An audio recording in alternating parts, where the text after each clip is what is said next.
When I did my graduate studies at the Middle East Institute at Columbia University's School of International Affairs, I took many courses on the question of the Middle East conflict.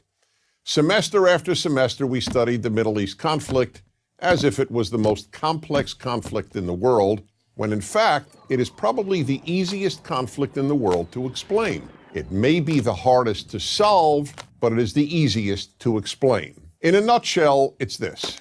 One side wants the other side dead. Israel wants to exist as a Jewish state and to live in peace. Israel also recognizes the right of Palestinians to have their own state and to live in peace. The problem, however, is that most Palestinians and many other Muslims and Arabs do not recognize the right of the Jewish state of Israel to exist. This has been true since 1947, when the United Nations voted to divide the land called Palestine into a Jewish state and an Arab state.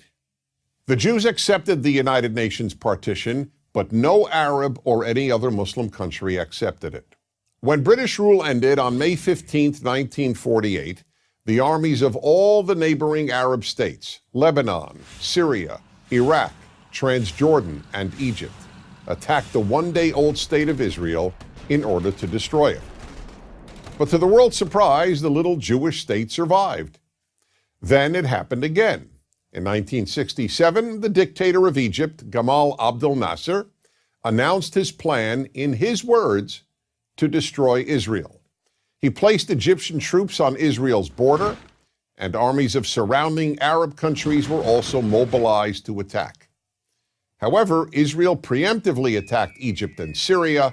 Israel did not attack Jordan and begged Jordan's king not to join the war. But he did. And only because of that did Israel take control of Jordanian land, specifically the West Bank of the Jordan River. Shortly after the war, the Arab states went to Khartoum, Sudan, and announced their famous three no's: no recognition, no peace, and no negotiations. What was Israel supposed to do?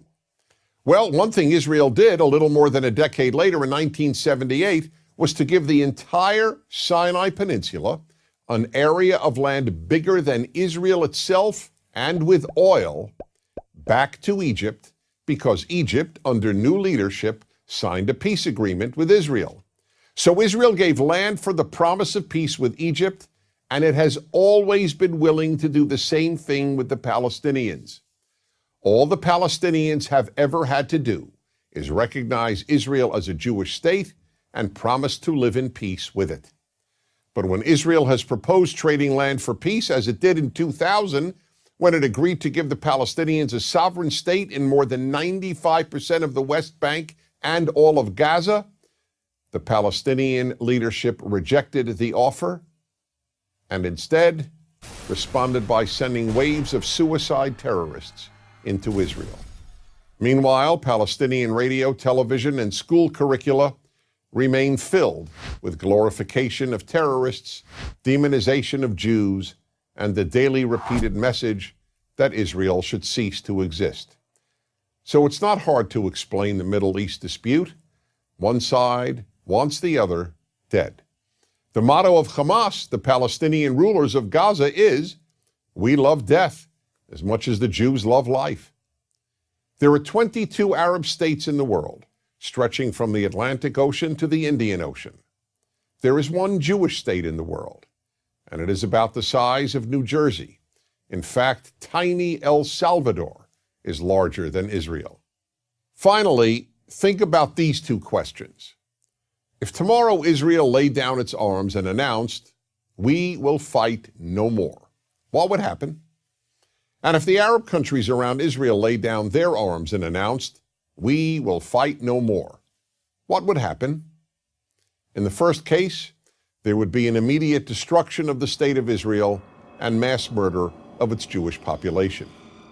In the second case, there would be peace the next day. As I said at the outset, it is a simple problem to describe. One side wants the other dead.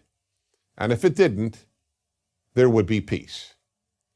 Please remember this. There has never been a state in the geographic area known as Palestine that was not Jewish. Israel is the third Jewish state to exist in that area.